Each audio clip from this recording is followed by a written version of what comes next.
This is a required monthly test of the emergency alert system. Had this been an actual emergency or dangerous situation, official messages and directions would have followed the alert tones.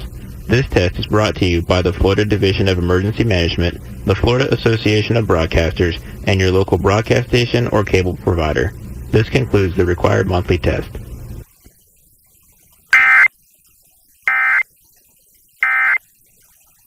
Feeling it for you.